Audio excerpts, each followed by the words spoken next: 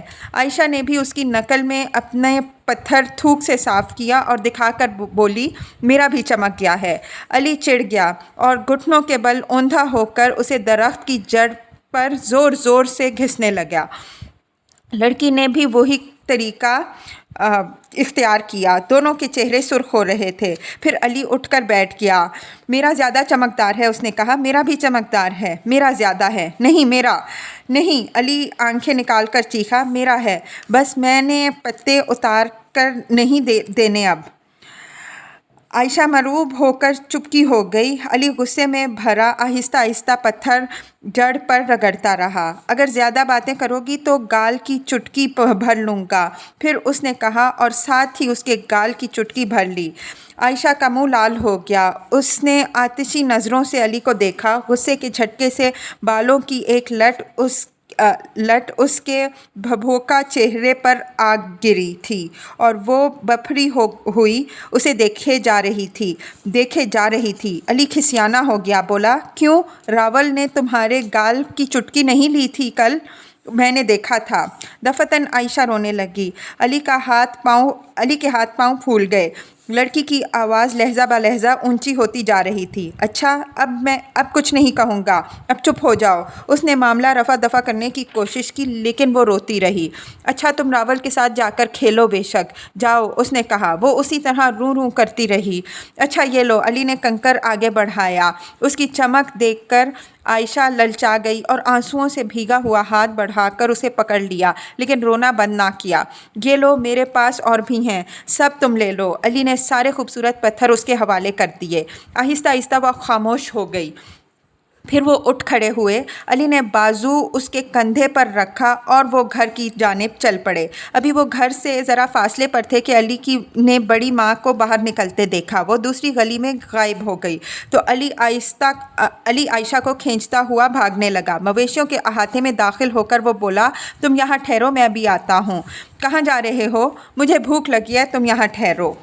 دبے پاؤں صحن میں داخل ہو کر اس نے دیکھا کہ گرمیوں کی دوپہر اپنے عروج پر تھی اور اس کا جادو، جو خاموشی اور ویرانی کا جادو ہوتا ہے، انسان اور حیوان پر یکساں چل چکا تھا۔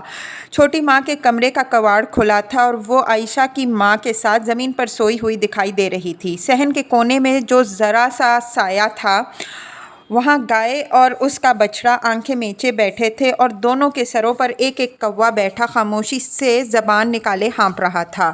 کھلی اور ویران جگہوں کا ایک پرسکوت شہر تھا جسے محسوس کر کے وہ دل میں خوش ہوا۔ صحن کو پار کر کے وہ بڑی ماں کے باورچی خانے کی طرف بڑھا۔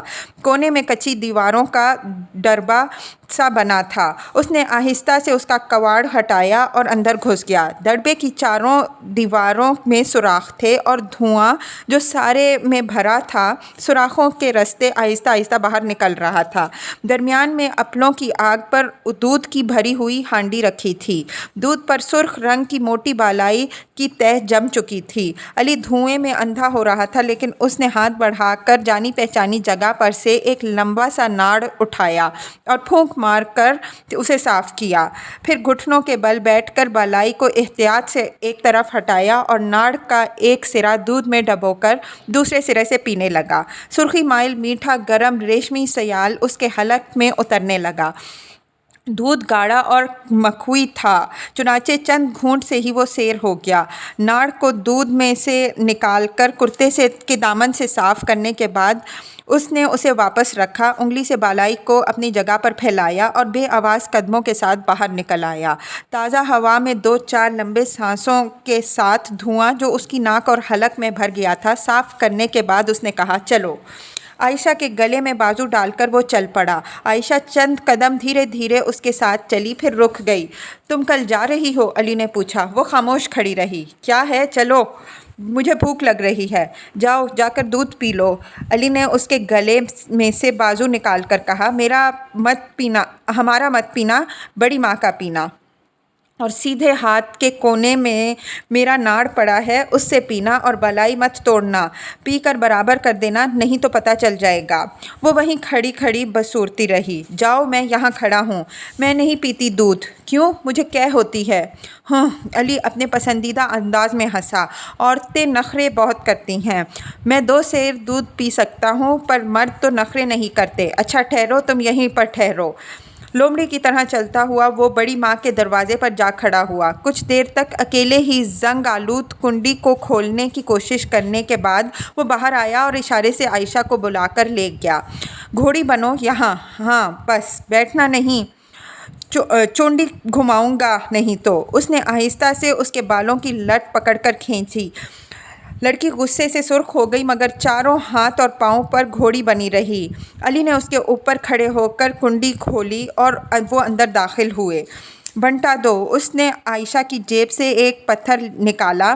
اسے استعمال کرنے سے پہلے وہ دیر تک اوپر چھتی پر پڑی ہوئی گھڑیا کا نشانہ باندھتا رہا۔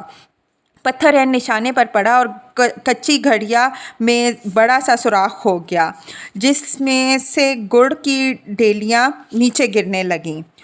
انہیں جیبوں میں بھر کر جب وہ باہر نکل رہے تھے تو بڑی ماں صحن میں داخل ہوئی۔ دونوں بچوں کے اوسان خطا ہو گئے۔ بڑی ماں وہیں سے چلائی، ٹھہر جاؤ چوروں، آج تمہاری بوٹیاں کروں گی۔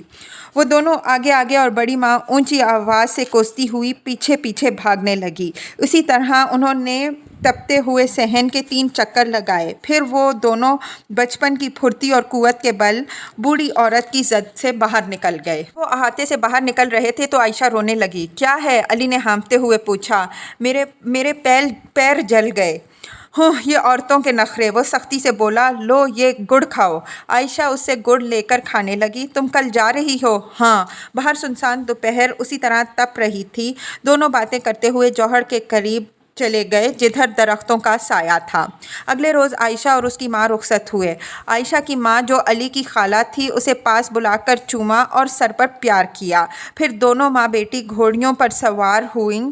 جب دونوں بہنیں دنیا بھر کی باتیں کر چکیں تو گھوڑیاں جو رخصت ہوتے ہوئے مہمانوں کو لے کر جانے کی عادی تھیں بغیر اشارے کے چل پڑیں۔ دھوپ زرد ہو رہی تھی اور دونوں گھوڑیاں جوہر کے کنارے آگے پیچھے چل رہی تھیں۔ جوہر کے پانی میں ان کے زرد عکس دوسرے کنارے پر چلتے ہوئے کسانوں کو دکھائی دے رہے تھے۔ وہ پانی میں ان کا عکس دیکھ کر چونکتے اور ان کی طرف اشارہ کر کے کہتے، نعیم کے جانور اچھی نسل کے ہیں، اس کی موسی جا رہی ہے۔ 2 ادھیڑ عمر کسان ان کو دیکھ کر رکے۔ ایک نے ہاتھ ہوا میں اٹھا کر بلند آواز سے کہا، نعیم کی موسی اللہ فضل کرے۔ گو وہ نعیم کی بجائے علی کی خالہ تھی، لیکن گاؤں کے لوگ خوشامد کے طور پر یہی کہہ کر بلاتے اور اس گھر کا ہر فرد نعیم کا نام اپنے نام کے ساتھ منسوب دیکھ کر خوشی سے پھولا نہ سماتا۔ کسان کے جواب میں اس نے دوسرے کنارے سے ہاتھ ہوا میں اچھالا اور منہ میں کہا، اللہ فضل کرے، جس کی آواز دوسرے کنارے تک نہ پہنچی۔ دونوں کسان تھوڑی دیر تک کھڑے سادہ شہوانی نظروں سے اسے دیکھتے رہے۔ پھر ایک نے کہا، خوبصورت عورت تھی، اب تو ڈھل گئی ہے، اور ہنس کر اپنے رستے پر ہو لیے۔ اسی طرح انہیں راستے میں گاؤں کے سب رہنے والے ملے۔ جو انہیں جانتے تھے انہوں نے اونچی آواز میں الوداع کہا، اور جو نہ جانتے تھے انہوں نے محض پسندیدگی کی نظروں سے اسے اور اس کی گھوڑی کو دیکھا اور گھر جا کر اپنی عورتوں سے ان کا تذکرہ کیا، اور اس طرح سارے گاؤں کو پتہ چل گیا کہ گاؤں سے کون رخصت ہوا ہے، سوائے نعیم اور اس کی بیوی کے، جو گاؤں سے باہر بڑے مکان میں رہتے تھے۔ علی جوہر کے کنارے پڑے پتھر پر بیٹھا تھا۔ آج دن بھر وہ کھیلتا رہا تھا اور ایک بار بھی کھیتوں پر نہ گیا تھا۔ دوپہر تک وہ 100 سے زیادہ بار عائشہ سے پوچھ چکا تھا، آج تم جا رہی ہو؟ اور ہر بار اس کے اس بات پر جواب دینے پر ایک سختی سی کر کے بچپن کے غرور میں اس کو ٹال گیا تھا۔ لیکن دوپہر کے بعد جب وہ گھوڑیوں پر سوار ہوئے تو وہ دفعتاً خاموش ہو گیا۔ جب عائشہ کی گھوڑی اس کے برابر پہنچی تو وہ اٹھ کر ساتھ ساتھ چلنے لگا۔ میں تمہارے ساتھ جاؤں گا، اس نے کہا۔ کیوں؟ عائشہ نے پوچھا۔ راستہ خطرناک ہے، عورتوں کو اکیلے نہیں جانا چاہیے۔ کیا ہے راستے میں؟ بھیڑیے ہیں، جنگل ہے؟ میرے پاس گھوڑیاں ہیں۔ عائشہ نے بددماغی سے جواب دیا۔ وہ گھوڑیوں کو پھاڑ کھاتے ہیں اور عورتوں کو اٹھا کر لے جاتے ہیں۔ ارے باپ رے! عائشہ آنکھیں پھیلا کر دہشت سے بولی۔ پھر؟ کوئی فکر نہیں، میں ساتھ جاتا ہوں۔ عائشہ احسان مندی سے اس کی طرف دیکھ کر ہنسی۔ انہوں نے روشن پور کے کھیت پار کر لیے تھے اور اب دوسرے گاؤں کی زمینوں میں چل رہے تھے۔ عائشہ کی ماں کی گھوڑی آگے نکل چکی تھی اور علی سینے پر بازو باندھے عائشہ کی گھوڑی کے ساتھ ساتھ چل رہا تھا۔ مختلف کھیتوں اور پگڈنڈیوں پر چلتے ہوئے وہ ادھر ادھر کی چھوٹی چھوٹی باتیں کرتے رہے۔ عائشہ جو گھڑ سواری اور گھر جانے کے خیال سے کافی مسرور تھی، بڑے اشتیاق سے اس کی باتیں سن رہی تھی۔ ادھر ادھر کی چھوٹی چھوٹی باتیں، مثلاً یہ کہ کس طرح وہ ایک دفعہ 3 بھیڑوں کو جل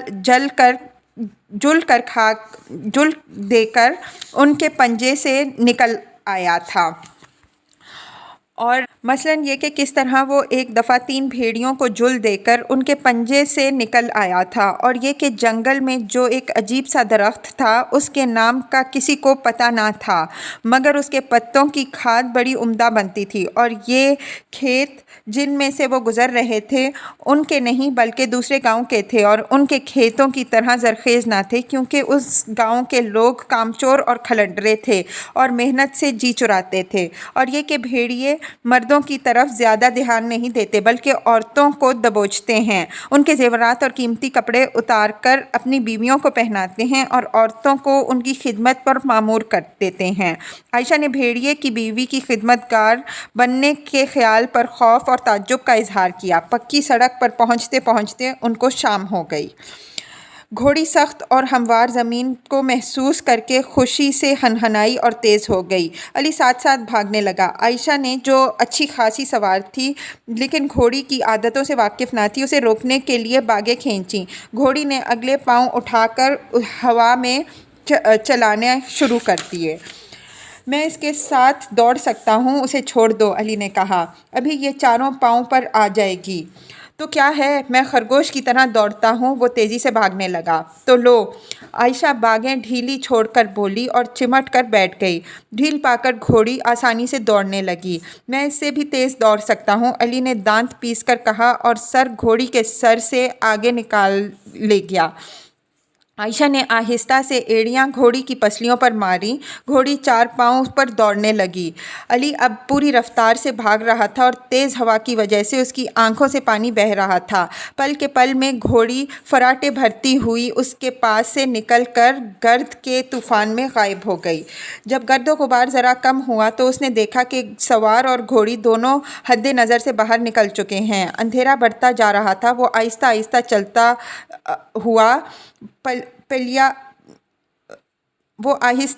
چلتا ہوا جا کر پلیا پر بیٹھ گیا۔ نیچے ایک ننھا سا برساتی نالا بہہ رہا تھا۔ وہ خاموش بیٹھا بہتے ہوئے پانی کو دیکھتا رہا جو اندھیرے میں اس کی نظروں سے غائب ہوتا جا رہا تھا۔ اس نے طبیعت میں سخت بدمزگی محسوس کی۔ اس کے دل میں ایک محبوب دوست کے بچھڑنے کا رنج تھا، مگر ابھی وہ اس عمر کو نہ پہنچا تھا کہ اس رنجیدہ جذبے کو جان سکتا۔ چنانچہ وہ پلیا پر بیٹھا بے دلی سے ادھر ادھر دیکھتا رہا۔ قریب کی فصل میں سے ایک گیدڑ کان کھڑے کر کے نکلا اور نالے پر آ کر پانی پینے لگا۔ علی واپس جانے کے لیے اٹھ کھڑا ہوا۔ اب اسے پتہ چلا کہ وہ ننگا تھا۔ اسے یاد آیا کہ جب وہ پوری طاقت سے بھاگ رہا تھا تو جوتے اس کے پاؤں سے اتر گئے تھے۔ وہ اندھیرے میں سر جھکا کر دیکھتا ہوا اسی راستے پر چلنے لگا۔ تھوڑی دور جا کر ایک جوتا مل گیا، لیکن بہت تلاش کرنے کے بعد بھی دوسرا جوتا نہ ملا۔ رات چاروں طرف پھیل گئی تھی اور وہ اکیلا تاریک راستوں کو دیکھتا ہوا چل رہا تھا۔ رنج سے مجبور ہو کر وہ رونے لگا۔ جب وہ گھر پہنچا تو اس کی ماں نے جھپٹ کر اسے گود میں لے لیا اور اس کا ماتھا چوم کر بولی، کیوں روتا ہے میرے لال؟ بتا۔ میرا جوتا کھو گیا ہے، اس نے بمشکل کہا۔ پھر کیا ہے؟ چپ ہو جاؤ میرے لال، وہ پرانا اور پھٹا ہوا جوتا تھا، مت رو۔ لیکن اس رات وہ پرانے اور پھٹے ہوئے جوتے کے علاوہ اور بہت سے انجانے رنج کی وجہ سے دیر تک لیٹا سسکیاں لیتا رہا۔